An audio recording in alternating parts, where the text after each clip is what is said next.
There's a star. It's not that kind of star. She's not a Christian. It's Doarksided too. Gargoyles, psychics, everything's ungodly.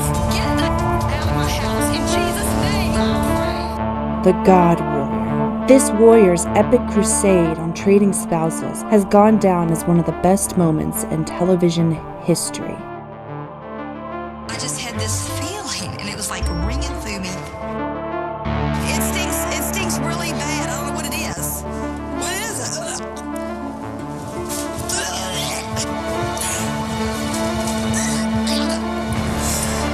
I gotta do something. What is it? What's the story behind the episode and the God Warrior herself?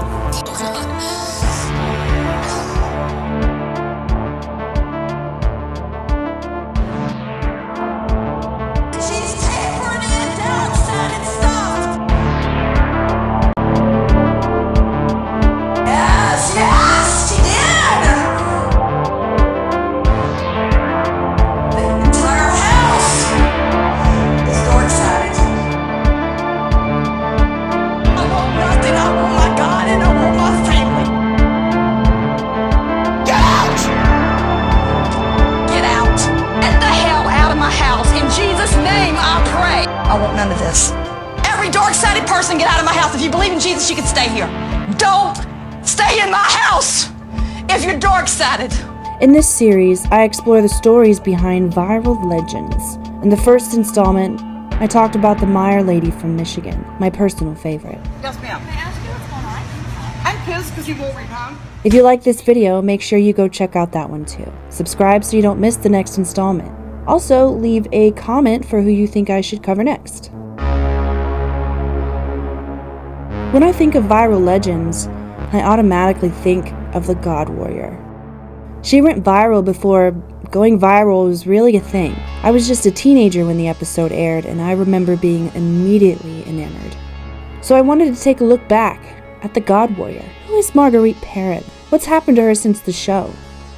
Is she still afraid of the Doarksided? Let's talk about that.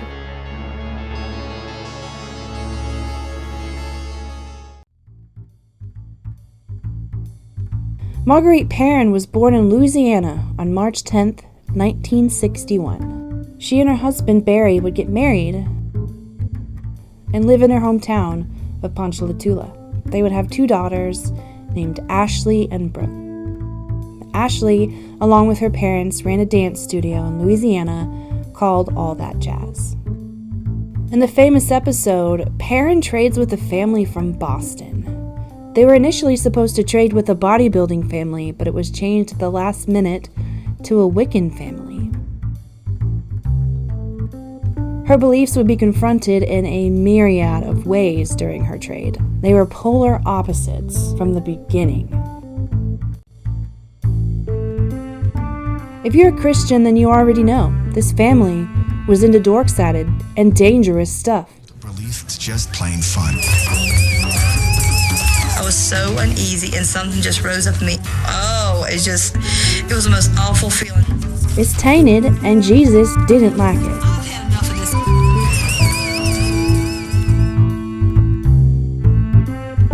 Perrin could sense just how Doarksided this family was.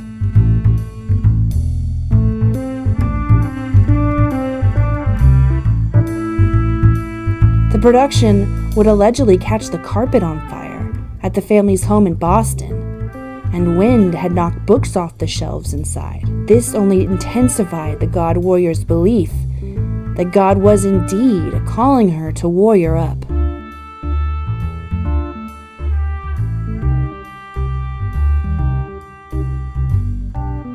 Also, did anyone else notice at the end of this episode how Marguerite specifically slighted Emma? She gave her brothers $3,000 each, and then she got about half of that. I don't know, seems shitty. She was just a kid, even if she was Doarksided. Anyway, this epic meltdown was reality TV gold. Better than gold, it was a diamond. This kind of genuine freakout on TV was rare back then. She was even offered a Dance Moms style of show at one point, but that was not what she was interested in. The episode was such a success that she appeared on Jay Leno and the Tyra Banks show.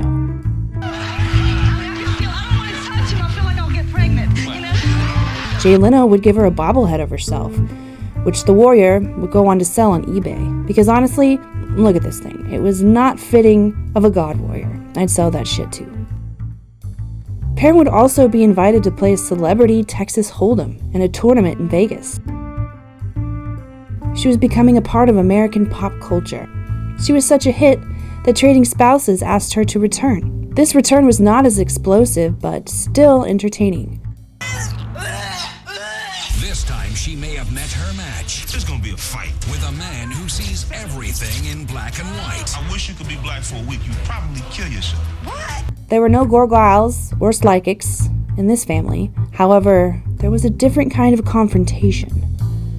Our Warrior moved in with a black family for a week. This was certainly not a match made in heaven for either family. This new family does not live as comfortably as the Perrins, and they are very aware of their history and how it affects their position in society today. This was in 2007, so racial awareness was certainly not where it is today. The husband in the switch could have perhaps been a bit more gentle in his approach.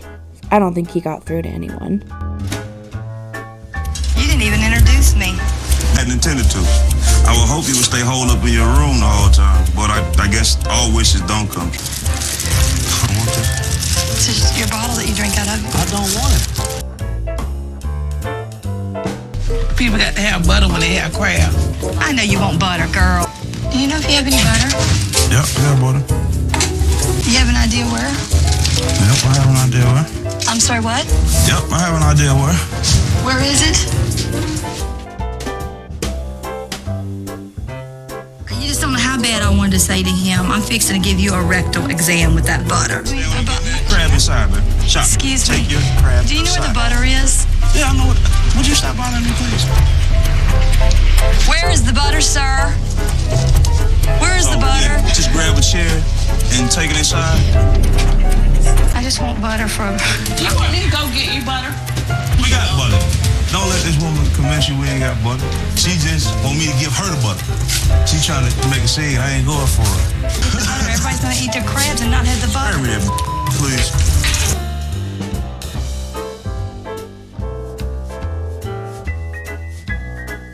Felt so unwelcome in my life.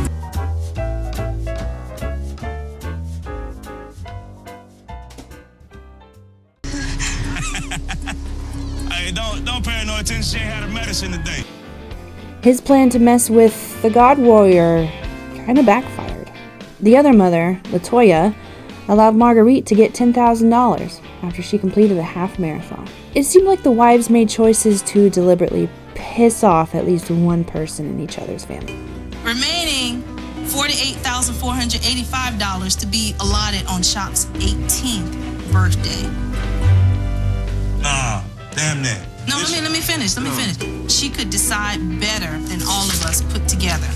Dad did not appreciate this, and neither did Mom. His plan to mess with the God Warrior kind of backfired, and LaToya made it a point to not give any money to Ashley, but to tell her to move out again, when not even her parents have asked her to do that. And honestly, this is a strange stigma around adults in America. It's not uncommon for families to live together. Some do it out of necessity, and some do it because they actually like living with their family. Oh, and move out of your parents' house. Considering what ended up happening to Ashley, I'm certainly glad that she stayed home and was able to have all that time with her family and create a supportive, loving, and stable environment for her child. Because on September 25th of 2007, Ashley Perrin was driving home late one night in her minivan when she hit a guardrail and was ejected. She lost her life that night.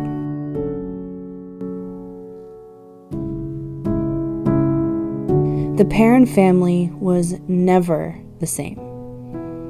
She really was an integral part of that family, And it took Marguerite a long, long time to recover from that loss. The rest of her family, too. And what brought Marguerite out of that depression may surprise you. She found that it was hard for her to even get out of bed for weeks after Ashley died. She did notice the memes and the outpouring of love from the gay community. They really did love her, and they let her know it.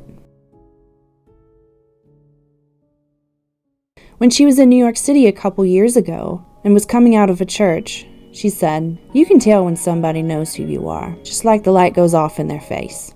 She did not really feel up to talking to anyone, but they came up to her. "We wanted to tell you that we're so happy to see you in New York, and we wanted to tell you that we're very sorry to hear about your daughter, Ashley."